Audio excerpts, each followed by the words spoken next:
The day Margaret Whitfield stepped onto that auction platform in Cheyenne, Wyoming territory, with her cheeks burning red and her eyes staring straight ahead at nothing, she wished the earth would open up and swallow her whole. It was June of 1878, and the sun beat down mercilessly on the wooden stage that had been erected in the town square for the occasion.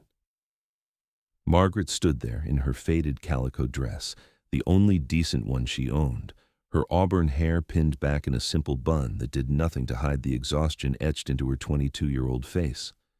Around her neck hung a small locket, the only thing of her mother's she had left, and she clutched it like a lifeline as the auctioneer, a portly man named Samuel Hornsby, cleared his throat and began his speech.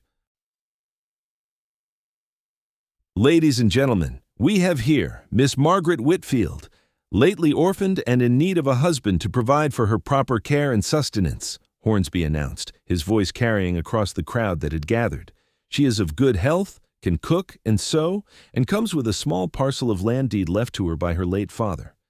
We will start the bidding at $50. Margaret felt her stomach turn. This was what her life had come to. When her father had died 3 months ago from pneumonia, leaving her with nothing but debts and a worthless mining claim, she had exhausted every option. No respectable work existed for a woman alone in Cheyenne, and the boarding house where she had been staying had finally given her an ultimatum: find a husband or find yourself on the streets. The territory had laws about such things, arrangements that were considered charitable, though Margaret felt nothing charitable about standing on a platform like a piece of livestock. The crowd murmured, but no hands rose. Hornsby frowned and continued. $50, gentlemen. A fine young woman, healthy and able. Do I hear $50? Silence. Margaret's cheeks burned hotter.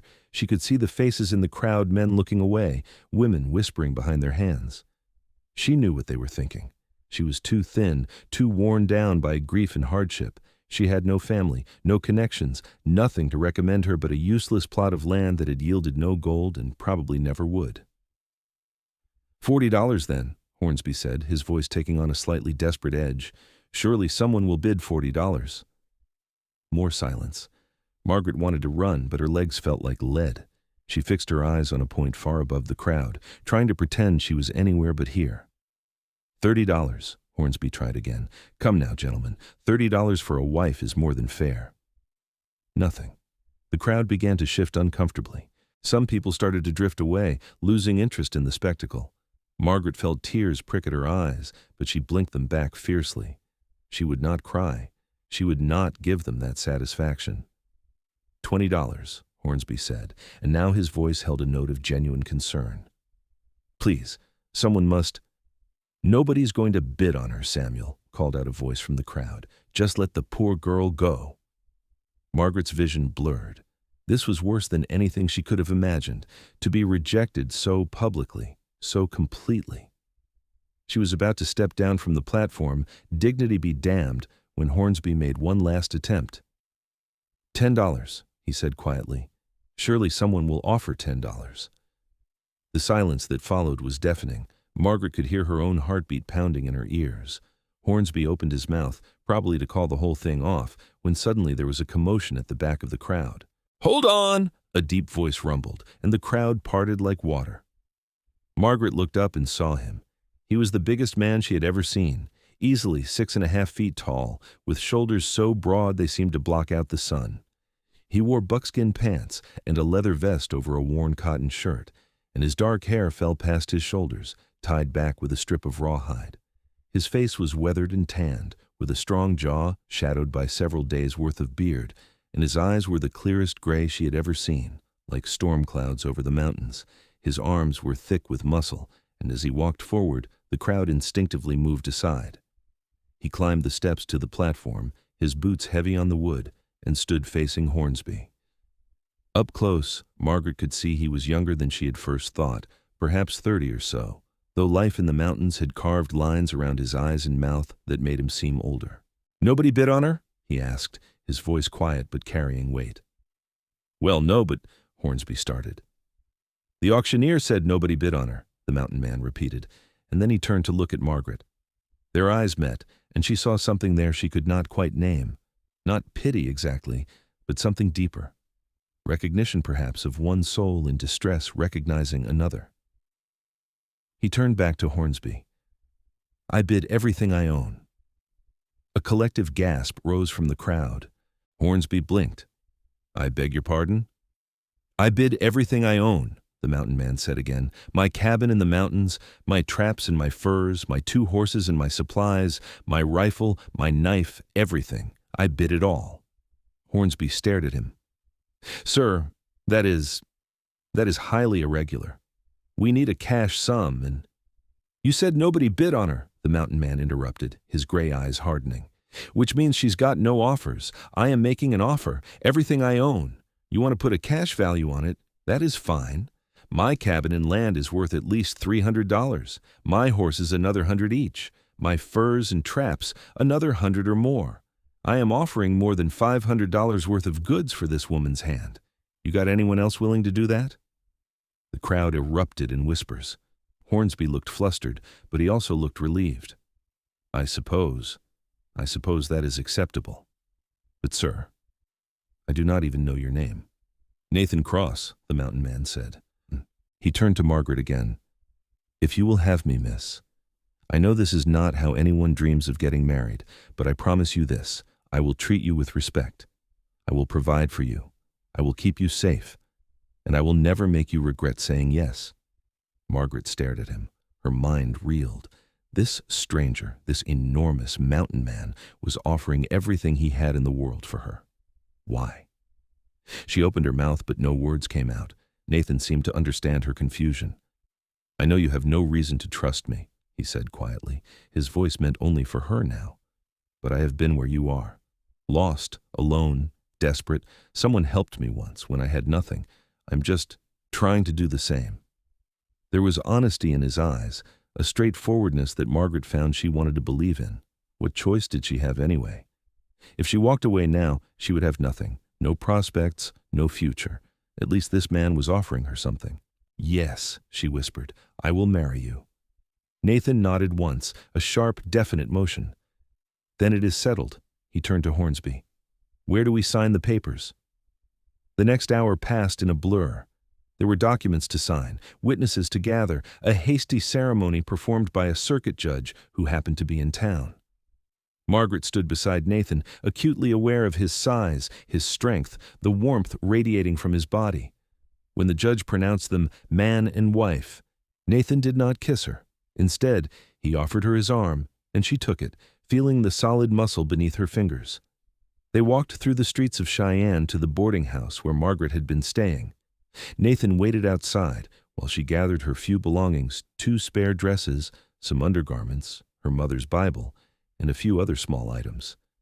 Everything fit into a single carpet bag.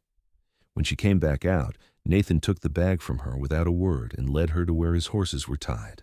There were 2 of them, both sturdy mountain horses, one dark bay and one buckskin. Nathan secured her bag to the buckskin saddle and then turned to her. "Have you ridden much?" "Some," Margaret said. "My father had a horse before." Nathan nodded. "You will ride Dusty here," he said, indicating the buckskin. "She is gentle and sure-footed. We have a long ride ahead up into the mountains. My cabin is about 15 miles northwest in the foothills of the Laramie Range. We should make it before dark if we leave now." Margaret swallowed hard. The reality of what she had just done was beginning to sink in. She was married to a stranger, about to ride off into the wilderness with him. But when Nathan held out his hands to help her mount, she placed her foot in his grip and let him lift her into the saddle. His strength was astonishing. He lifted her as if she weighed nothing at all. He swung onto his own horse, the dark bay, and clicked his tongue. The horses moved forward, and Margaret found herself riding out of Cheyenne beside her new husband, leaving behind everything she had ever known. For the first few miles, they rode in silence. Margaret was too overwhelmed to speak, and Nathan seemed content to let her process everything in her own time. The trail led them northwest, away from the town and into more rugged country. The grasslands gave way to rolling hills dotted with pine and aspen, and the air grew cooler and fresher as they climbed in elevation. Finally, Margaret found her voice. "Why did you do it?" she asked. Why did you bid everything you own for a woman you do not even know?" Nathan rode in silence for a moment before answering. "I told you, I have been where you were. Not exactly the same, but close enough. What happened to you?" He glanced at her, then back at the trail. "I was orphaned young, maybe 12 or so. Ended up on the streets of St. Louis, stealing to survive. One winter I nearly froze to death in an alley. A trapper found me, took me in, taught me how to survive in the wilderness. He gave me a life when I had nothing. He died 5 years ago, and I have been alone since. I know what it is like to have no one." Margaret felt something soften in her chest. "I am sorry. Do not be. He gave me the best years of his life, taught me everything I know. I owe him more than I can ever repay. When I saw you standing up there, and nobody would bid, I could not walk away. It would have dishonored his memory." They rode on. The sun began to descend toward the western horizon, painting the sky in shades of gold and orange. The mountains rose before them, majestic and imposing, their peaks still capped with snow despite the summer season. "Is it very isolated where you live?" Margaret asked. "Yes," Nathan said honestly. "The nearest neighbor is probably 10 miles away. But it is beautiful country, and there is good hunting. I do well enough with my furs. I usually make 2 trips a year to Cheyenne to sell them and buy supplies. That is why I was in town today." Do you often go to bride auctions?" Margaret could not quite keep the bitterness from her voice. Nathan shook his head. "Never been to one before. I was walking past on my way to the general store and heard the commotion. I stopped to see what was happening, and there you were." He paused. "I'm not looking for a servant, Margaret. I can cook and clean for myself. I do not need a housekeeper. But I thought, maybe we could be companions. Maybe neither of us has to be alone anymore." Margaret blinked back tears. "That sounds better than anything I dared hope for this morning." They continued climbing into the mountains as the shadows lengthened. Nathan pointed out landmarks along the way, a distinctive rock formation, a stream where the water ran especially cold and clear, a meadow where elk often grazed in the early morning. He talked easily now, describing the land with obvious love, and Margaret found herself relaxing slightly. He had a good voice, deep and calm, and he seemed genuinely eager to help her feel comfortable. As twilight began to fall, they crested a ridge, and Nathan pointed ahead. "There, that's home." Margaret looked and saw a log cabin nestled in a small valley between 2 ridges. It was larger than she had expected, solidly built, with a stone chimney rising from one end. A small barn stood nearby, and she could see a corral and what looked like a vegetable garden. Smoke rose from the chimney. No, wait, there could not be smoke. Nathan had been gone all day. Nathan saw her confusion and smiled slightly. "I banked the fire this morning. It will have died down by now, but the cabin should still be warm." They rode down into the valley as the last light faded from the sky. Nathan helped her dismount, and Margaret's legs nearly buckled after the long ride. She had not ridden that far in years, and every muscle ached. Nathan steadied her with a hand on her elbow. "Come inside and rest," he said. "I will tend to the horses." Margaret nodded and walked to the cabin door. It opened smoothly, and she stepped inside, her eyes adjusting to the dim interior. Nathan had been right. The cabin was still warm from the banked fire. As her eyes adjusted, she could make out the single large room. There was a fireplace at one end with a cooking area beside it, a table and chairs in the center, and at the far end, a large bed covered with furs and blankets. One bed. Margaret's heart began to pound. Of course, there was only one bed. They were married. But the thought of sharing a bed with this stranger, this enormous man, filled her with anxiety. She had never even been kissed, let alone. The door opened and Nathan came in, carrying her carpet bag. He set it down by the door and then moved to the fireplace, stirring the coals and adding fresh wood. Flames sprang up, filling the cabin with light and warmth. He turned and saw her standing frozen in the middle of the room. For a long moment, they looked at each other. Then Nathan said quietly, "You can have the bed. I will sleep on the floor." "What?" "No, I cannot, Margaret." His voice was firm but gentle. "I know you are frightened. I know this is all happening too fast. I meant what I said earlier. I will treat you with respect." We are married in law, but that does not mean anything has to happen between us until you are ready. If you are ever ready. I will not force you, and I will not pressure you. You can have the bed. I have slept on harder ground than this floor many times. Margaret felt tears well up again, but this time from relief. Thank you, she whispered. Nathan nodded. Are you hungry?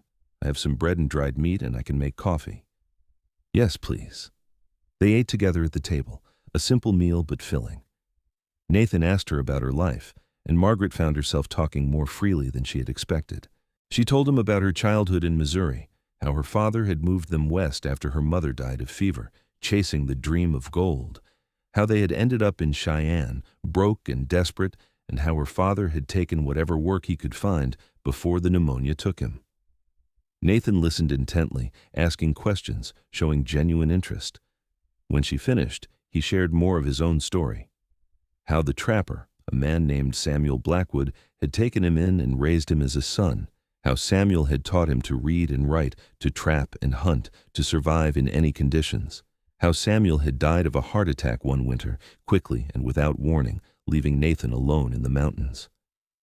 I buried him up on the ridge behind the cabin, Nathan said quietly, in a spot where you can see for miles. He always loved that view. As the night deepened, exhaustion finally overtook Margaret's anxiety. Nathan showed her where she could wash up. There was a basin of water and soap, and he politely turned his back while she cleaned her face and hands. Then he made up a bed for himself on the floor near the fireplace, using extra furs and a blanket. Margaret climbed into the bed, still fully clothed, and pulled the covers up to her chin. The bed was surprisingly comfortable, the furs soft and warm. From across the room, she could see Nathan lying on his makeshift bed, his large frame somehow folded into the space. Nathan, she said softly. Yes? Thank you. For everything. You are welcome.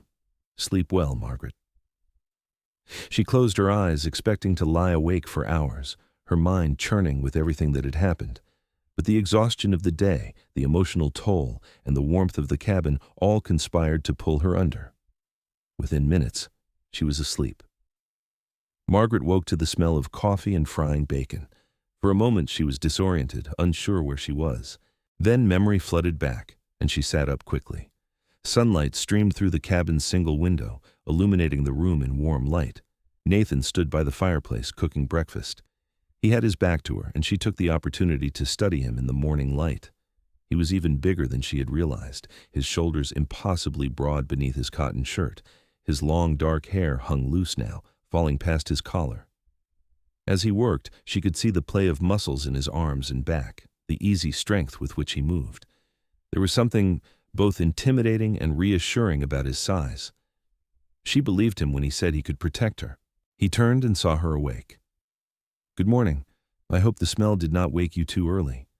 No, it smells wonderful. Margaret climbed out of bed, smoothing her wrinkled dress. I should be cooking for you. Plenty of time for that later if you want. Today you rest and get your bearings. He dished up 2 plates of bacon, eggs, and biscuits. Come eat. They sat together at the table, and Margaret was surprised to find herself ravenously hungry. The food was simple but well prepared, and she ate every bite. Nathan watched with approval. You needed that, he said. You were too thin. I've not had much appetite lately. That is understandable, but you're safe now. You can eat. After breakfast, Nathan showed her around the property. The cabin had been built with care, he explained, by Samuel Blackwood 30 years ago. The logs were thick and well chinked, the roof solid. There was a root cellar dug into the hillside for storing vegetables and meat. The barn was small but sturdy, with room for the 2 horses and a few other animals. I've been thinking of getting some chickens, Nathan said, and maybe a milk cow. Never seemed worth the effort when it was just me, but now. I know how to care for chickens, Margaret offered. My mother kept them when I was a girl. Nathan smiled, the expression transforming his stern face. Good. Then we will get some. They walked up to the ridge behind the cabin where Samuel Blackwood was buried. His grave was marked with a simple wooden cross, and the view from that spot was indeed spectacular. The valley spread out below them, green and lush, surrounded by the towering mountains. Margaret could see why Nathan had chosen to stay here, despite the isolation. "It is beautiful," she said softly. "Yes. Samuel used to say that a man could think clearly in the mountains, too much noise in the towns, too many people all pushing their own agendas. Up here it is just you and the land, honest, direct." They stood in silence for a while, the wind moving through the pines. Finally, Nathan said, "I want you to know, Margaret, you are not a prisoner here. If you want to leave, if you decide this life is not for you, I will take you back to Cheyenne. I will not hold you to vows you spoke under duress." Margaret turned to look at him, this strange, honorable man. "Where would I go? What would I do? At least, here I have a roof over my head and food to eat, and a husband who treats me kindly. That is more than I had yesterday. But is it enough for a life? I do not know yet," she said honestly, "but I am willing to find out."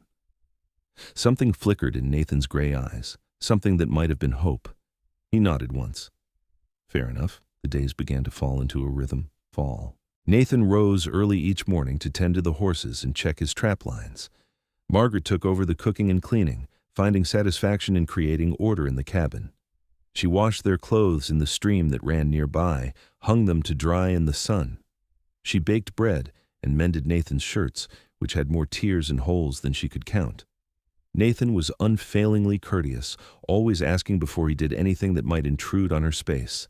He continued to sleep on the floor, despite Margaret's increasing protests.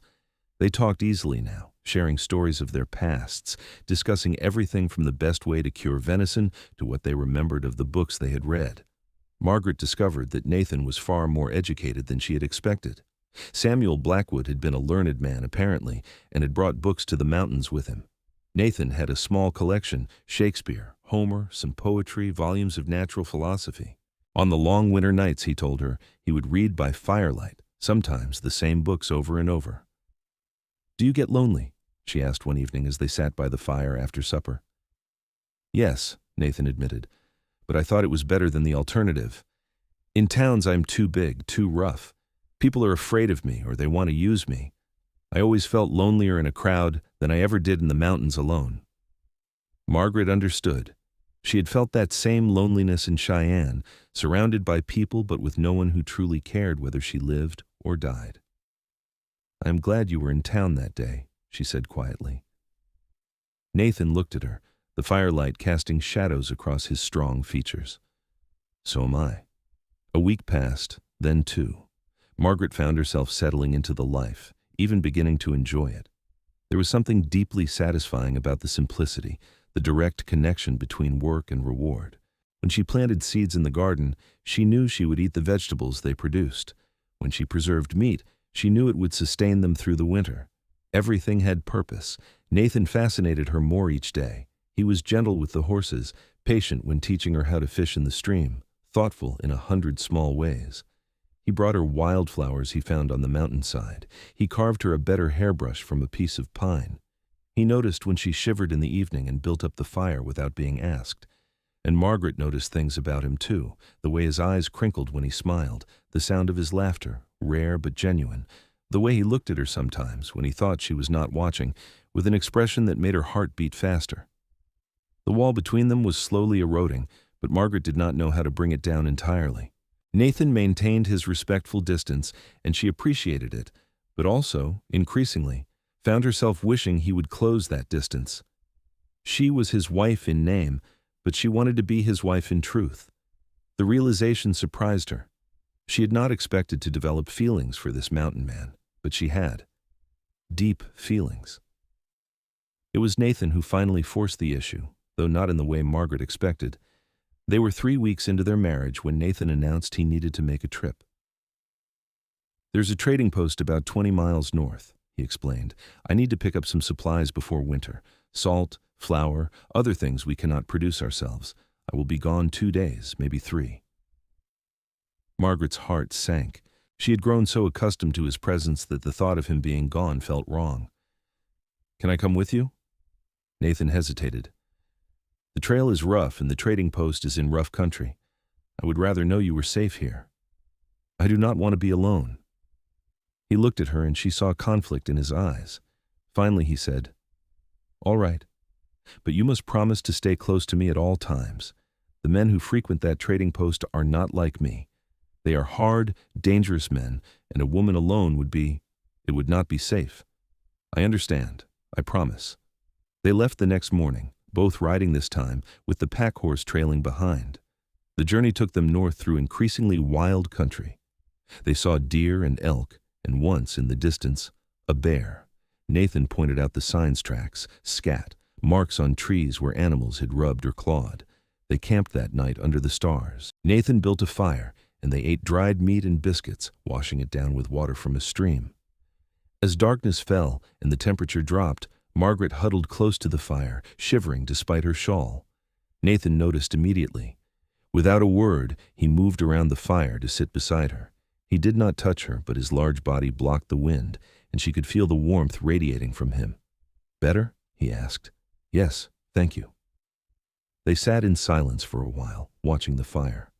Above them, the stars wheeled in their ancient patterns, brighter than Margaret had ever seen them in town. She thought about how much her life had changed in just a few weeks, how this rough camp, sitting beside a mountain man under a blanket of stars, somehow felt more like home than anywhere she had been in years. "Nathan," she said softly, why do you still sleep on the floor?" She felt him tense beside her. "Because I gave you my word. I will not push you into anything." "What if I want you to?" The words hung in the air between them. Nathan turned to look at her, his gray eyes searching her face in the firelight. "Margaret, you do not have to. I know I do not have to, but I want to.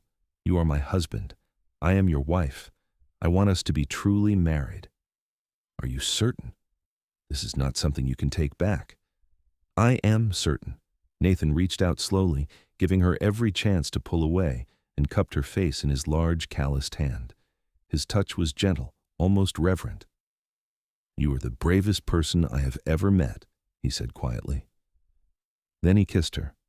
His lips were soft against hers, the kiss tender and questioning. Margaret's eyes fluttered closed, and she leaned into him, her hands coming up to rest on his chest. She could feel his heart pounding beneath her palm, as fast as her own. The kiss deepened, and Margaret felt heat spread through her body, chasing away the chill of the mountain night. When they finally broke apart, both breathing hard, Nathan rested his forehead against hers. "Are you sure?" he asked again. "Yes," Margaret whispered. "I am sure." He spread out their bedrolls together, creating a nest of blankets and furs. Then, with infinite care and patience, Nathan made love to his wife for the first time. He was gentle, always checking to make sure she was all right, moving slowly despite the desire she could see blazing in his eyes. There was pain at first, but also pleasure and a feeling of connection deeper than anything Margaret had ever experienced. Afterwards, they lay wrapped in each other's arms under the stars. Margaret rested her head on Nathan's broad chest, listening to the steady beat of his heart. His arms encircled her, making her feel safe and cherished. "Ah, I love you," she said, the words escaping before she could think about them. Nathan's arms tightened around her. "I love you too, Margaret. I have from almost the first moment I saw you, standing so brave and alone on that platform. I did not bid everything I owned out of charity. I bid it because I could not imagine walking away and leaving you there." Tears ran down Margaret's cheeks, but they were happy tears. "I am so glad you did not walk away." "So am I. So am I." They reached the trading post the next day. It was a rough log structure surrounded by a few scattered tents and lean-tos. As Nathan had warned, the men there were hard-looking lot trappers, hunters, a few Indians, some men who were probably outlaws. But Nathan's size and obvious competence earned respect. No one bothered them as he conducted his business, purchasing supplies and trading some furs. Margaret stayed close to his side, as she had promised, and she noticed how the other men looked at her. Not with respect, but with hunger, calculation. It made her skin crawl. One man, a greasy-haired trapper with missing teeth, made a crude comment as they passed. Nathan stopped dead in his tracks. "What did you say?" His voice was quiet, but there was steel in it. The trapper seemed to realize his mistake. "Nothing, friend. Just admiring your woman." "She is my wife," Nathan said, "and you will treat her with respect, or you and I will have a problem." The trapper held up his hands. "No problem here. No problem at all." Nathan stared at him for a long moment, then nodded and moved on. But Margaret noticed that no one else made any comments after that. Word had spread quickly. Nathan Cross's wife was off limits. They left the trading post that afternoon, both eager to get back to the mountains, to their home. The journey back seemed shorter, perhaps because they traveled with lighter hearts. They made love again that night, and the next morning, and by the time they reached the cabin, Margaret felt as if she and Nathan had truly become one. Summer faded into fall. Nathan taught Margaret how to shoot a rifle, how to identify edible plants, how to cure and tan hides. She taught him how to make a proper pie, how to keep a garden producing into the late season, how to create beauty in small things. They worked side by side, building a life together, and Margaret felt happier than she had ever been. In October, Nathan made another trip to Cheyenne to sell furs and buy winter supplies. This time, Margaret stayed home. She was not afraid anymore. Nathan had taught her how to protect herself, and besides, she was beginning to suspect she might be pregnant. The journey would be too hard if she was carrying a child. When Nathan returned 5 days later, Margaret met him at the door of the cabin with shining eyes. "I think I am with child," she said. Nathan's face went through a series of emotions: shock, joy, concern, and finally settling on pure happiness. He swept her up in his arms, lifting her off her feet despite her protests. "Are you certain?" "As certain as I can be without seeing a doctor. I have missed my monthly courses and I feel different. I think it must have happened that first night when we camped on the way to the trading post." Nathan set her down carefully, as if she were made of glass. "Then that was the most important night of my life," he said. "The night I got to truly make you mine, and the night we created a child together." They spent the winter preparing for the baby. Nathan built a cradle from pine, sanding it smooth so no rough edges could hurt the tender skin. Margaret sewed tiny clothes from soft fabric Nathan had bought in Cheyenne. They talked endlessly about names, about the future, about what kind of parents they wanted to be. The winter was hard, with deep snows and bitter cold, but the cabin was warm and well-stocked. They passed the long evenings reading aloud to each other or simply sitting by the fire, Margaret knitting and Nathan carving small toys for the baby. Sometimes they would talk for hours, and sometimes they would simply sit in comfortable silence, content to be together. Margaret's belly swelled as winter gave way to spring. Nathan became increasingly protective, insisting she rest more, eat more, do less of the heavy work. She protested, but secretly she loved his attentiveness, the way he looked at her with such tenderness and awe. "You are so beautiful," he told her one evening, his hand resting on her swollen stomach. "I never knew a woman could be so beautiful." "I am huge as a house," Margaret protested, but she was smiling. "You are perfect. You are carrying our child. Nothing could be more beautiful." The baby came in late May, a year after Margaret had stood on that auction platform.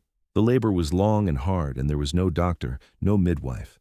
Only Nathan, who stayed by her side the entire time, holding her hand, wiping her brow, speaking words of encouragement and love. When the baby finally came, letting out a strong, lusty cry, tears streamed down Nathan's face. "A boy," he said, his voice choked with emotion. "We have a son, Margaret. We have a son." They named him Samuel, after the man who had saved Nathan's life all those years ago. Samuel Cross was a healthy, vigorous baby with his father's gray eyes and his mother's auburn hair. Nathan held him with infinite gentleness, his huge hands cradling the tiny body as if it were the most precious thing in the world. Margaret watched her husband with their son and felt her heart overflow with love. This life, this wild, isolated, hardscrabble life in the mountains, was more than she had ever dreamed of. She had a husband who adored her, a healthy son, and a home filled with love.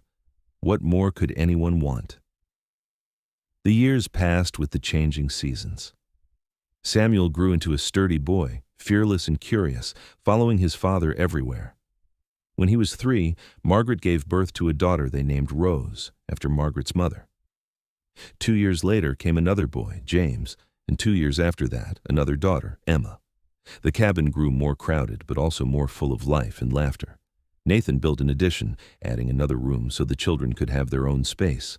He taught Samuel and James to hunt and trap, to track animals and read the weather. Margaret taught Rose and Emma to cook and sew, to read and write, to find joy in small, beautiful things.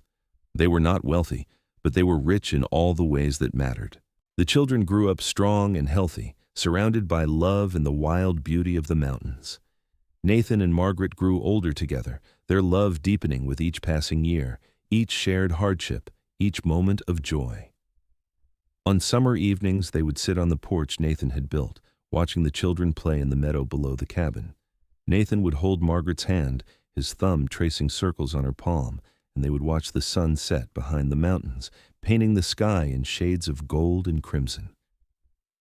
"Do you ever regret it?" Nathan asked one such evening when Samuel was 10 and the youngest Emma was 4. "Marrying me that day?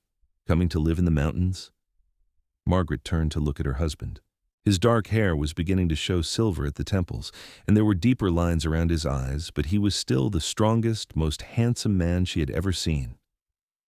"Not once," she said.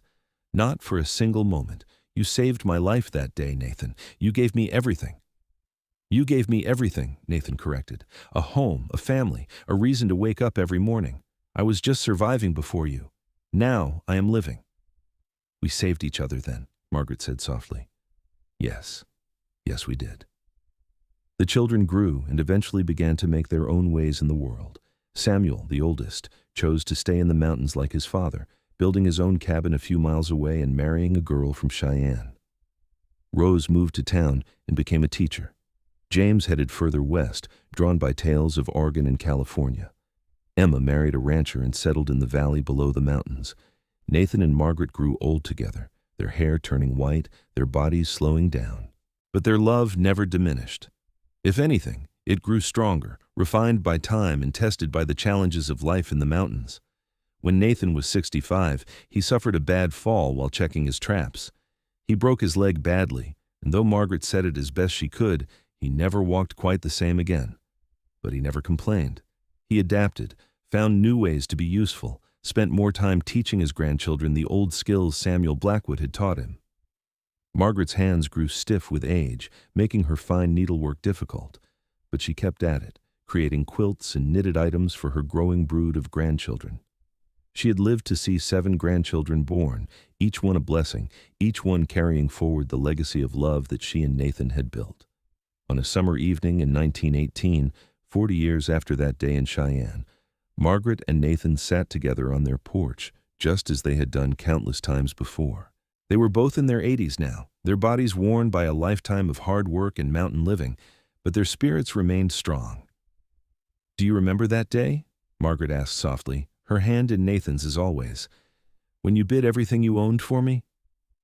"Every detail," Nathan said. "I remember thinking that if I walked away, I would regret it for the rest of my life. I would wonder what might have been. So I stepped forward and made the only choice I could make." "Best decision you ever made?" Margaret teased. "Best decision I ever made," Nathan confirmed. "Though it turned out I did not really bid everything. I thought I was bidding my cabin, my horses, my possessions, but what I really won was so much more.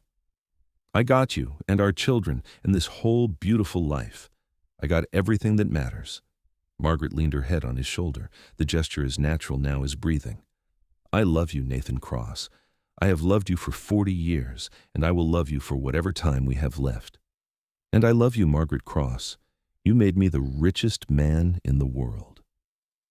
As the sun set behind the mountains one more time, painting the sky in brilliant colors, Nathan and Margaret sat together, their lives intertwined, their love unshakable. From inside the cabin, they could hear the voices of their visiting grandchildren, Samuel's children, who had come to spend the summer learning from their grandparents. Life continued its eternal cycle.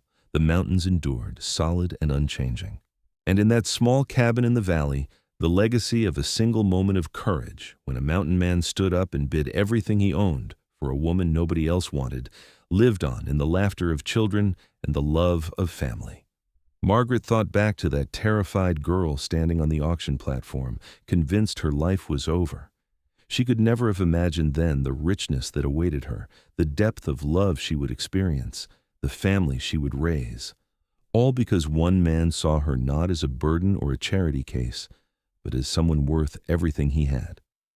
And Nathan, looking at his wife in the golden light of sunset, remembered the desperate boy freezing in a St. Louis alley, saved by a kind stranger. Samuel Blackwood had taught him that the measure of a man was not in what he accumulated, but in what he was willing to give. That day in Cheyenne, Nathan had given everything he owned, but he had received back 1,000-fold. They sat together as night fell, surrounded by the sounds of their grandchildren, secure in the knowledge that their love had created something that would endure long after they were gone. They had taken a moment of desperation and transformed it into a lifetime of joy. They had chosen each other when the world offered no other choices, and that choice had made all the difference. As the stars began to appear in the darkening sky, the same stars that had witnessed their first night together as true husband and wife all those years ago, Nathan squeezed Margaret's hand gently. She squeezed back, the simple gesture carrying 40 years of love, trust, and partnership. Their story had begun with an auction and a bid that seemed like madness, but it had become something beautiful, something true, something that would be told and retold in their family for generations to come. The story of how nobody bid on her, so the mountain man stood up and said, "I bid everything I own," and in doing so, won everything that truly mattered in life. The night deepened around them, but they stayed on the porch a while longer, reluctant to leave the peace of the moment. Inside, their grandchildren would be settling down for the night, filling the cabin with warmth and life.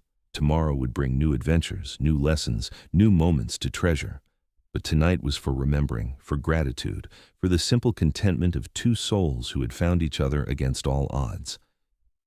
Finally, as the air grew cool, Nathan stood and helped Margaret to her feet. Together, moving slowly but steadily, they walked into their cabin, into the warmth and light, closing the door on another perfect day in their imperfect but deeply blessed life. And so the story ends not with drama or excitement, but with the quiet satisfaction of a life well lived, a love well cherished, and a family well raised. Nathan and Margaret Cross lived out their remaining years in the mountains they loved, surrounded by children and grandchildren who carried forward the lessons they had learned, that courage and kindness matter more than wealth, that love can bloom in the most unlikely circumstances, and that sometimes the best things in life come from the boldest gambles. When Nathan passed away peacefully in his sleep at the age of 87, Margaret held his hand one last time, thanking him for everything he had given her, for every moment of their 42 years together. When her own time came 2 years later, her children buried her beside Nathan on the ridge overlooking the valley, near the grave of Samuel Blackwood, so the three of them could rest together in the place where they had all found peace. On their shared headstone, Samuel had carved the words his father had spoken that day in Cheyenne. "I bid everything I own," and beneath it, "and won everything that mattered." Their cabin still stands, maintained by their descendants, a testament to the life they built together. And on summer evenings, when the wind blows through the valley and the sun sets behind the mountains, some say you can still feel their presence there, two souls joined by fate, bound by love, eternal in the legacy they left behind. This is the story of Nathan and Margaret Cross, of the mountain man who risked everything for love, and the woman who found her home in his arms. It is a story of the Wild West, of hard times and harder choices, but ultimately it is a story of hope, hope that even in our darkest moments, salvation might come from the most unexpected places, in the most unexpected forms, if we are only brave enough to reach out and grasp it. Their great-great-grandchildren still tell the story at family gatherings, embellishing it slightly with each retelling, but always preserving the essential truth that love, real love, requires sacrifice, courage, and the willingness to give everything for another person. Nathan Cross understood that on a hot day in June 1878, and his understanding changed not just his own life, but the lives of everyone who came after him.